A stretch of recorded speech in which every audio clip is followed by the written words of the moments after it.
quiz 2 sa mathematics.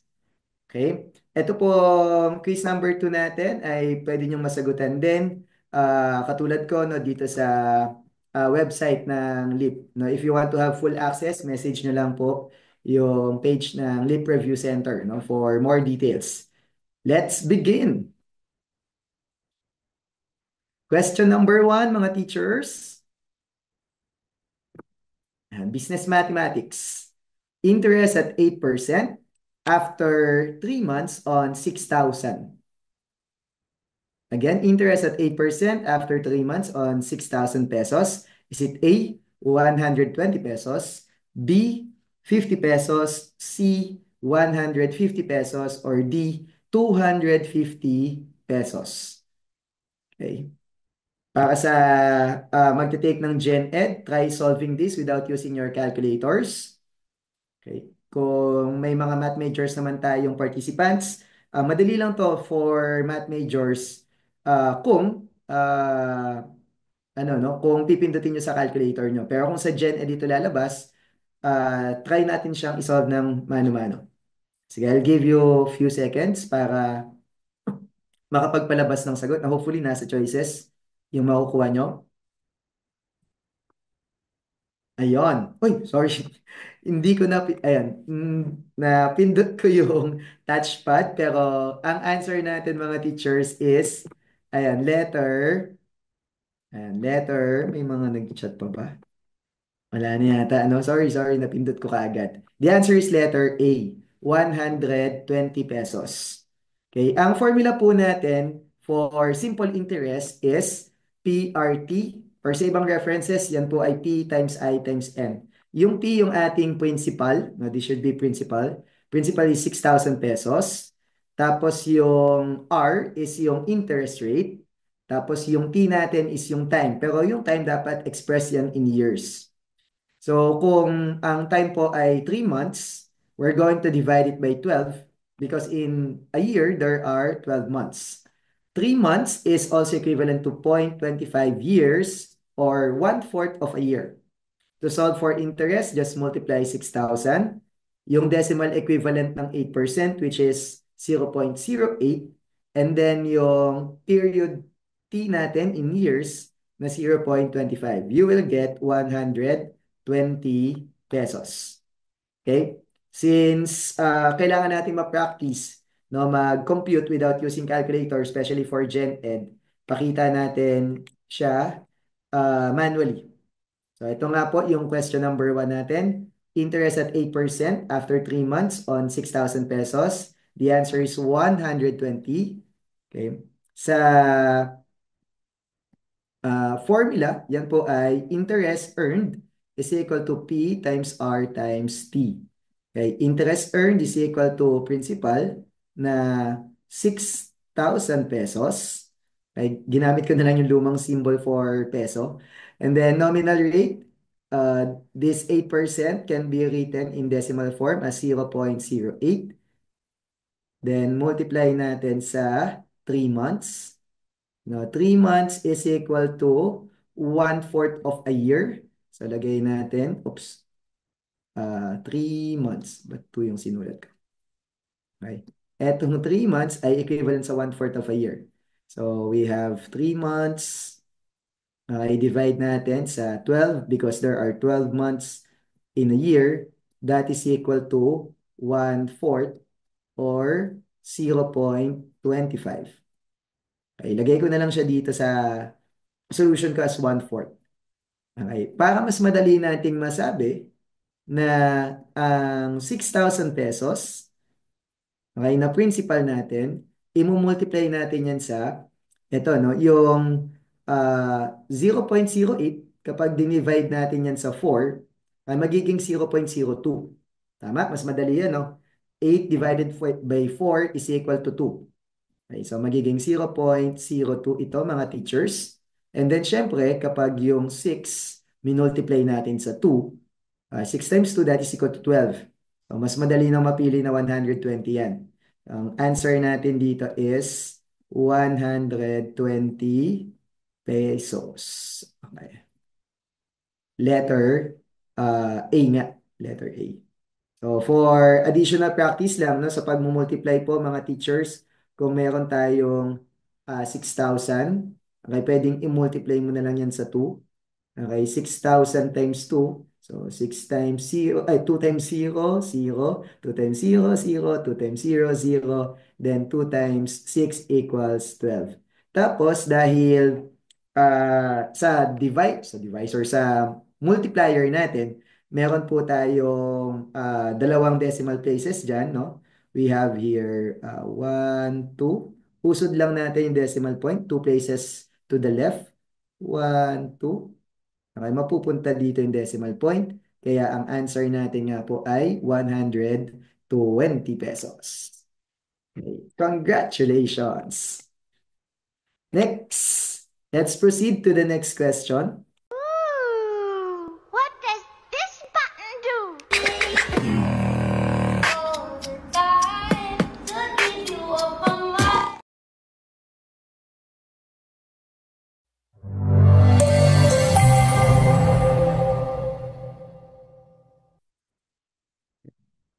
Question number 2, mga future teachers. What is the greatest common factor of 22, 15, and 7? The GCF of 22, 15, and 7 is blank. Is it A1, B4, C2, letter D, 3? Oops. Ay, mukhang randomly yung system natin kumuha ng question sa data bank. And sa mga naka-attend sa session natin last time, similar ito, no? Hindi similar, same talaga sa isa sa mga questions na nasagutan natin last session. So, pakitype na lang po mga teachers kung natatandaan yung answer natin dyan from last session. Kung hindi naman, you can still answer this truthfully. Ay na para ba ngayon mo lang nakita yan? Ano daw yung GCF ng 22, 15, and 7? Okay, 22, 15, and 7, mga future teachers. Number 2. Greatest common factor of 22, 15, and 7. Is it 1, 2, 3, or 4? Ayan. Ang sagot mga future teachers ay letter A. Ay, letter A, nasagutan na nga po natin ito last time. So, ang 7 po kasi ay prime number na yan. No, 7 is already a prime number. Ang factors lang ng 7 is 1 and itself. So, ang magiging common factor niya lang with the other given is either 1 or 7. Since wala namang 7 sa choices, sasagot natin dyan is A1. Now, factors ng 7 is 1 and 7. Factors ng 15 ay 1, 3, 5, and 15. Factors ng 22 is 1, 2, 11, and 22. Ang common lang po sa kanilang tatlo ay si 1.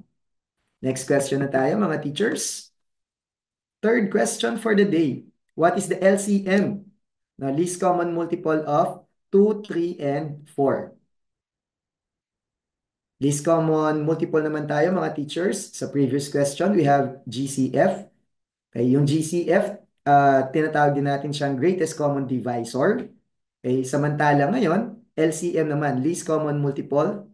And the answer is, okay, set A24, B12, C13, D14. Okay? Nakita ko marami nag-chat ng mga, letter. Para parehas naman. Kala ko may naiba, no? Thank you sa mga nagpa-participate actively through our chat box. Ang answer natin is letter B, 12. Okay? Obviously, may eliminate natin yung letter C, 13, because 13 is not divisible by 4 or nor 3. 13 is not divisible by 2 or ng 4 or ng 3. Kasi ang 13 ay prime number. So, eliminated na si 13. Ganun din po yung 14. Eliminated na yung 14. Bakit? Kasi 14 is not divisible by 3. Okay, 14 is not divisible by 3, kaya x na kagad si 14. Ngayon, yung nasa letter A, 24, divisible yan ng 2. Okay? 24 divided by 2 is 12. Ang 24 divisible din yan ng 3. 24 divided by 3 is 8. And then 24 is also divisible by 4. 24 divided by 4 is 6.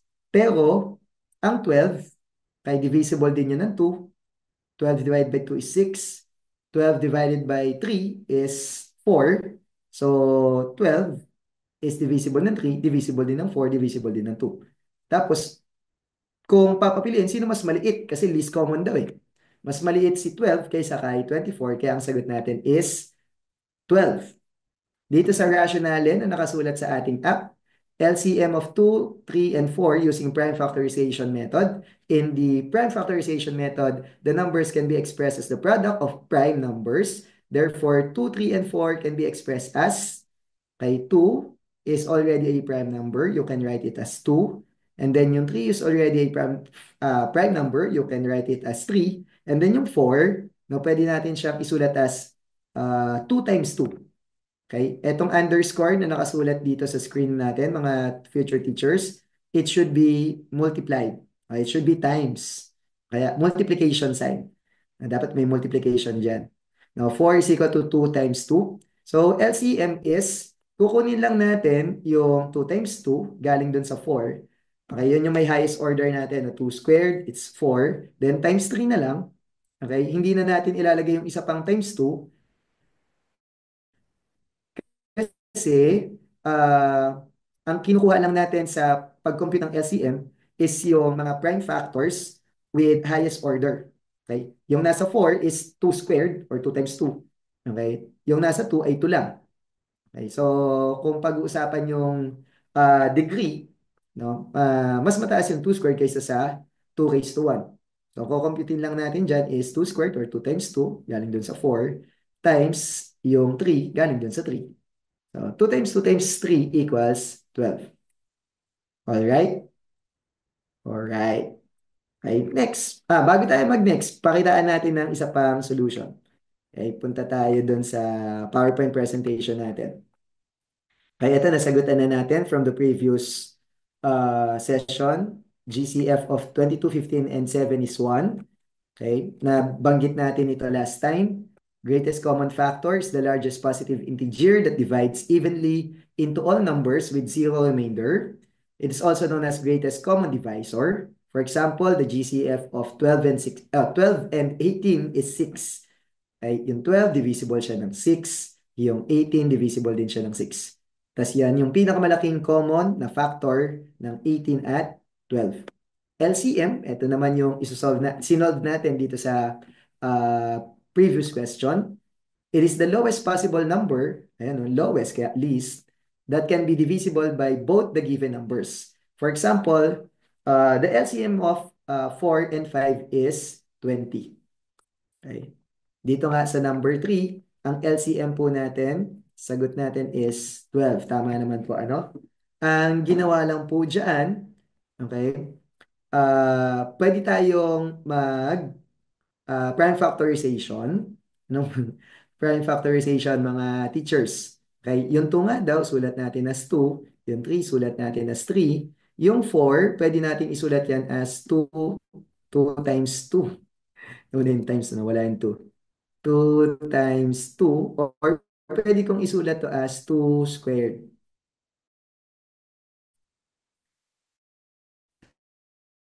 Okay? Ang ilalagay lang po natin, since meron akong 2 dito at meron akong 2 raised to 2, ang ilalagay ko na lang dito ay yung 2 raised to 2, which is equal to 4 din. Times, ito, sulat din natin yan, si 3. And the answer is 2 squared is 4 times 3, that is equal to 12. Ito yung ating final answer. Or, we can also do listing method. Paano listing method? Let's list the multiples, okay, of 2, 3, and let's list the multiples of 2, 3, and 4. Okay, multiples of 2, parang, pag sinabing multiples, keep counting lang tayo by 2. 2, 4, 6, 8, 10, 12, 14, okay, 14, 16, 18, 20, 22, 24. Ang mahirap lang sa listing method, hindi mo alam kung kailan kayo hihinto, ano? Next, skip counting tayo by 3. We have 3, 6, 9, 12. Okay, ayun, may nakita na akong common. Pwede ko nang ituloy. Pero sige, kunwari. Pwede ko nang ihinto. Pero sige, tuloy ko lang ng konti. 15. 18, 21, and then 24. Okay, pwede pang ituloy pero okay na. Pwede na tayong huminto dyan. And then skip counting by 4. Skip counting by 4. We have 4, 8, 12, 16, 20, and 24. Okay? Nung naglista tayo ng multiples of 2, 3, and 2, 3, and 4, nakita natin common yung 12 sa kanilang tatlo. Common din po yung 24 sa kanilang tatlo. Okay? Kaso, dahil ang tinatanong ay least, okay, least common, so pipiliin natin ay si 12. So, answer natin, 12 talaga. Okay? Yung mas maliit na value na common dun sa tatlong given numbers. Alright, mga teachers, that's for question number 3. We can proceed to the next one.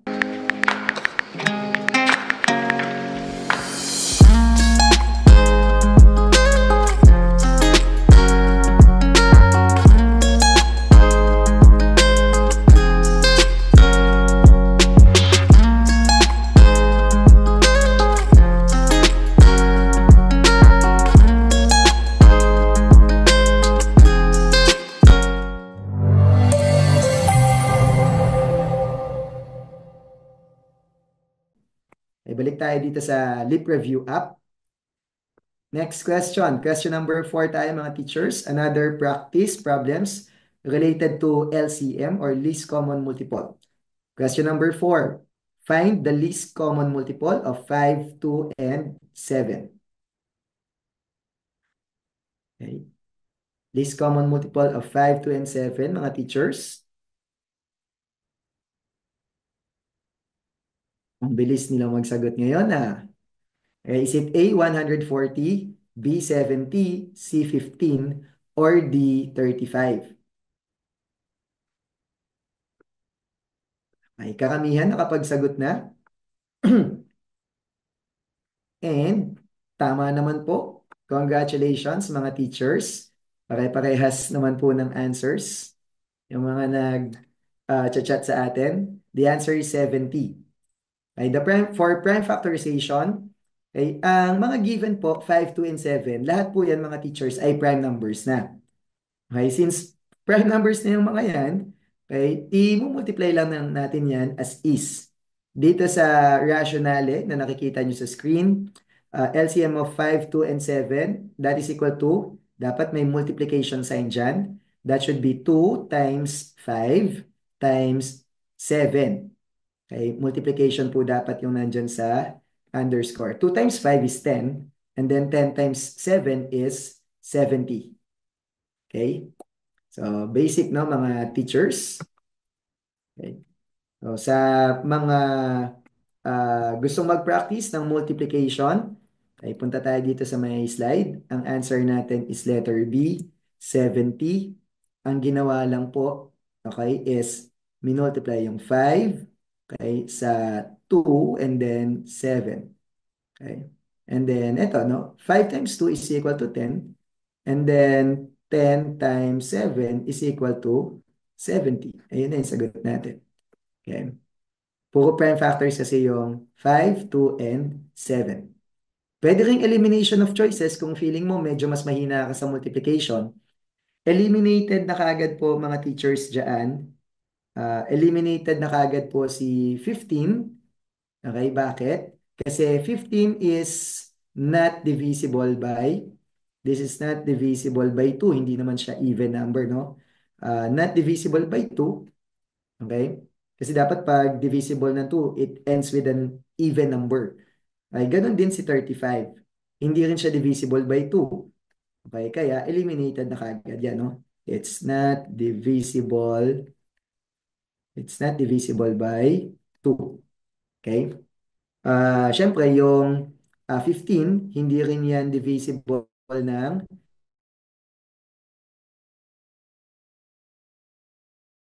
and then yung 35, divisible yan ng 7, kaso, ayun nga, hindi siya divisible ng 2. Okay? So, yung letter A, 140, divisible 7, kaso, mas maliit yung 70. no? Kapag nag-skip counting ka, una mong makikita na common na multiple nila yung 70. Okay, nasa medyo malayo pa yung 140.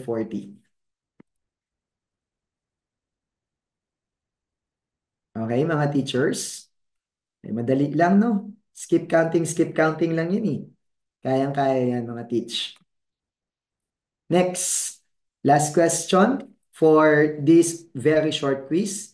Pero may nilagay ako sa slide na additional question, no? Kasi may naulit na tanong from the previous session, kaya naglagay din ako ng additional question. Okay, for this quiz number 2, we have question number 5. What are the prime factors of 56? Is it A, 7, 8, B, 7, 2, 2, and 2, letter C, 7, 4, and 2, or letter D, 14, 2, and 2? Okay, take your time, mga teachers.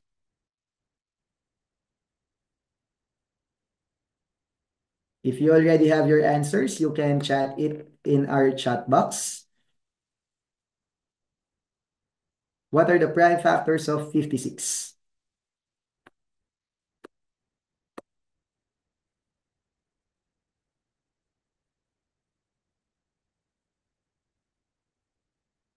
Answer, mga teachers. Number 5, ayan. Pare-parehas ulit yung mga teachers natin ng answer. Wala nang nagkamali. Buti naman, no? Ang sagot natin dito is letter B. Okay. For prime factorization, no? It's, yun nga, prime factorization, kanina pa natin ginagawa. It's finding which prime numbers multiply together to make the original number. Okay, yung 7 and 8 sa letter A, okay, that is equal to 56 kapag minultiply mo. Kaso, mali kagad yan kasi 8 is not a prime number. 8 is not a prime number. Ganon din naman yung nasa letter C.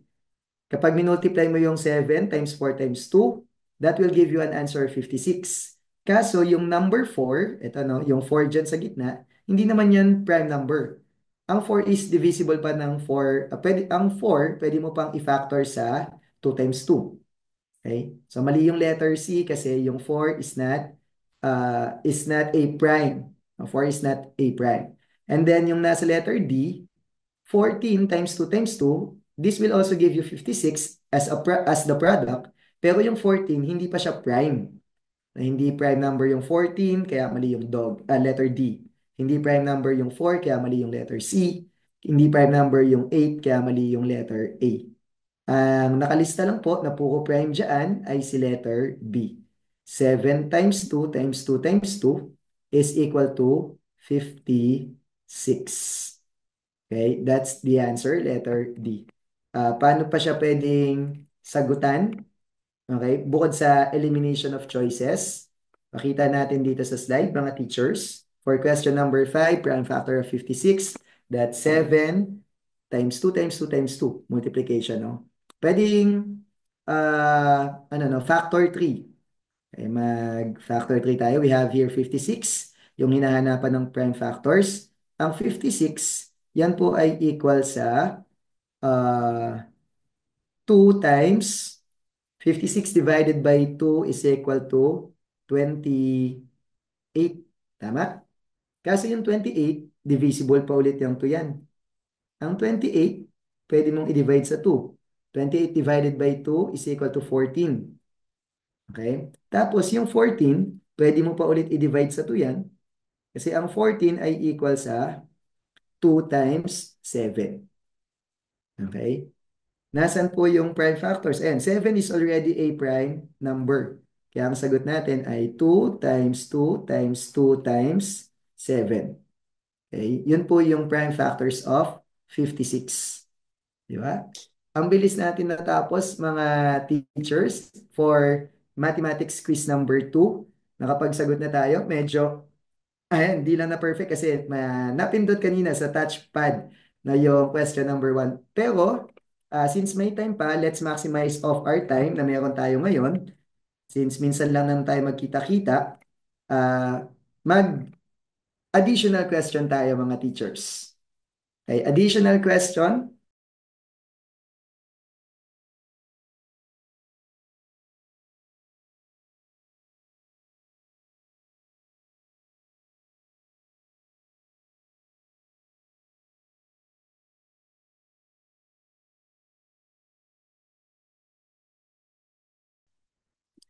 Sige, pakitignan po muna yung figure natin, teachers. Okay? Kayang-kaya yung isolve kahit walang calculator. Huwag kabahan. Ay, may mga X na. Ay, may mga numbers na. Okay? Magsosolve na ba dyan? Pwede yung isolve kahit walang calculator. Okay? Basta maalam pagdating sa geometry. Given the parallelogram shown in the figure, find AD. Is it A, 12? Sorry, A, 8, B, 12, C, 15, or D, 16?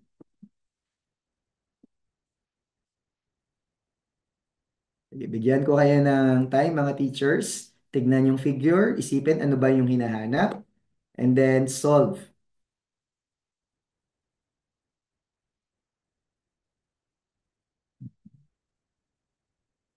Kapag mayroon ng sagot, pa-type na lang po sa chat box natin, mga teach. And for additional question, wala pa.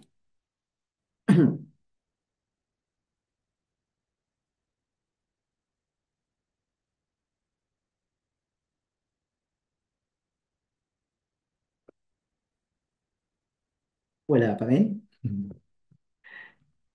Isa pang tingin, baka may nag-chat na. Wala pa rin talaga. Again, given the parallelogram shown in the figure, find AD. Meron ng isa. Meron ng isa.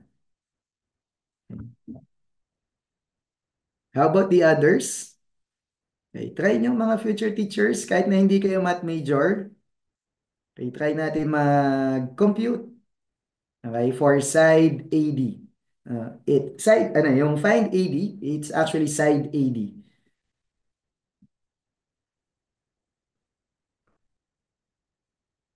Hindi na nadagdagan yung nag-chat. Sige, konti pa, sir. Sir, konti pang time.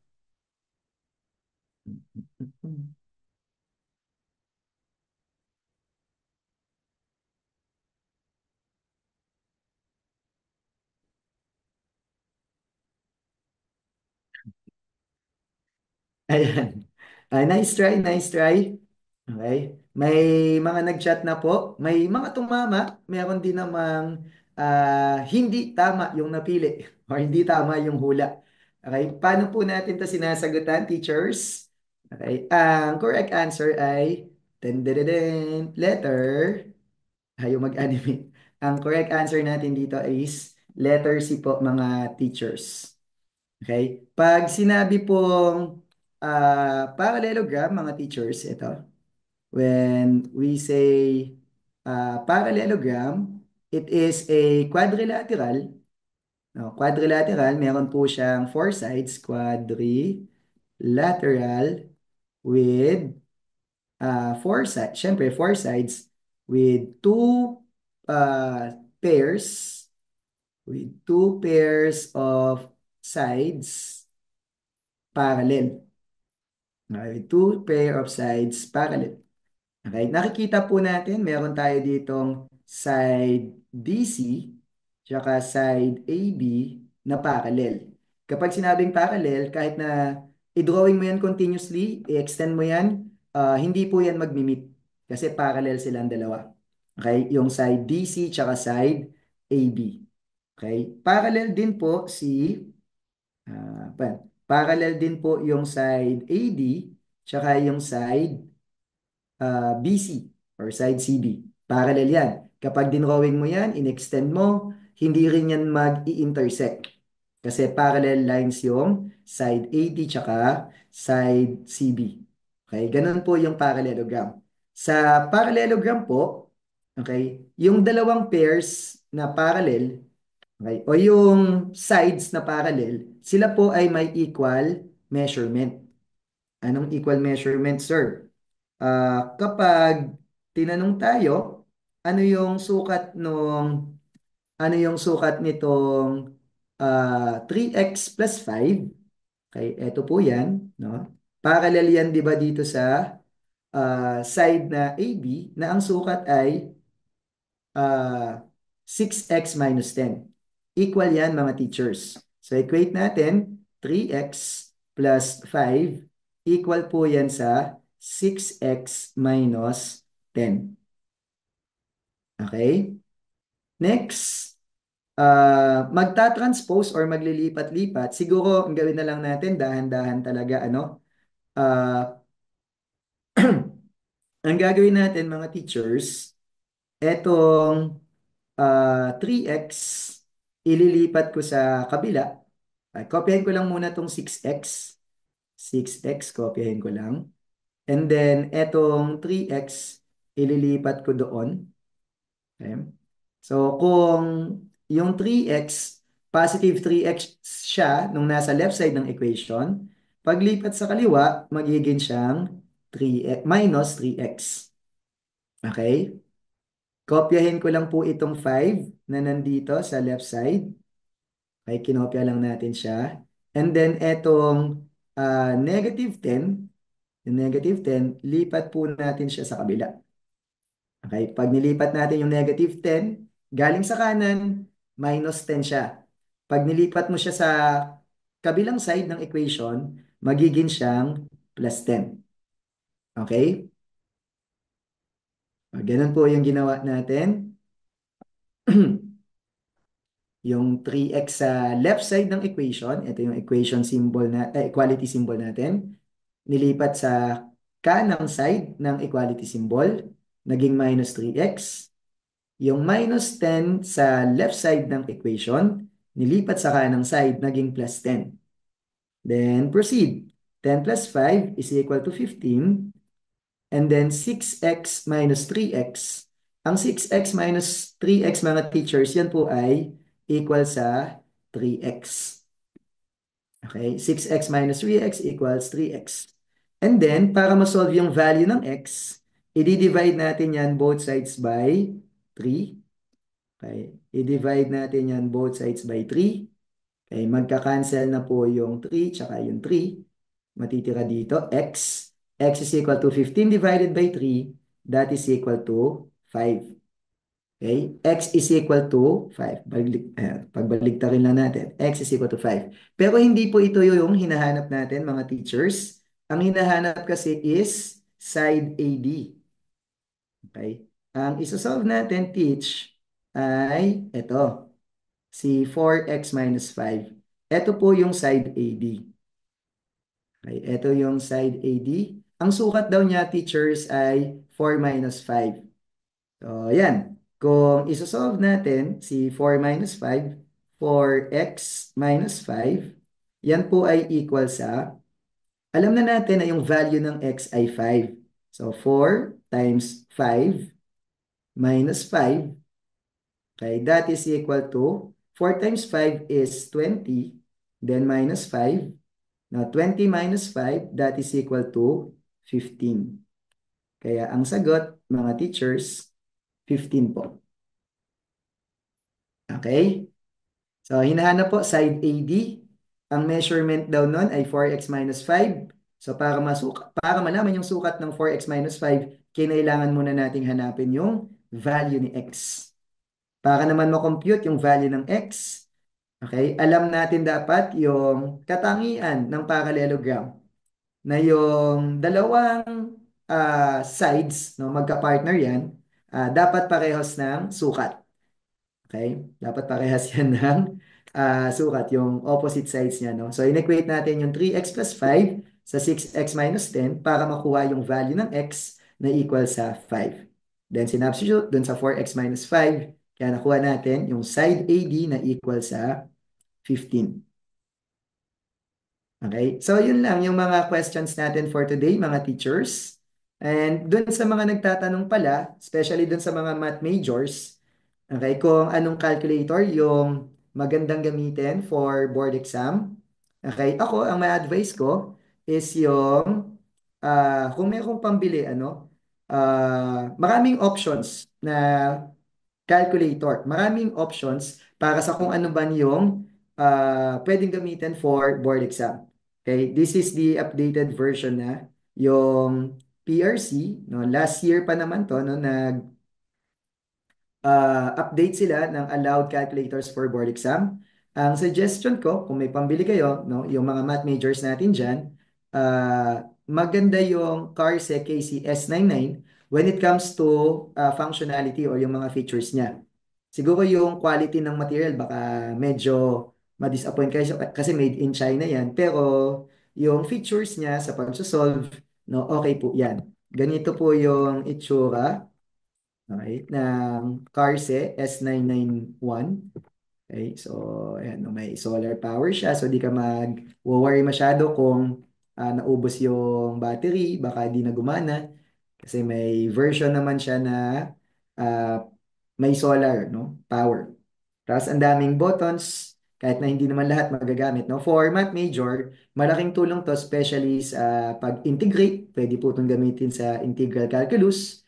Okay, tapos pwede rin to gamitin sa pag-differentiate sa mga math majors. No? Meron din yan trigonometric function, sine, cosine, tsaka tangent. So, yan mga teachers. Okay? Hopefully, na-refresh tayo sa mga questions na pwedeng lumabas sa uh, math na topic, no, under Gen Ed. Okay? That ends our session for today. You got this, mga future teachers. God bless. We're dismissed.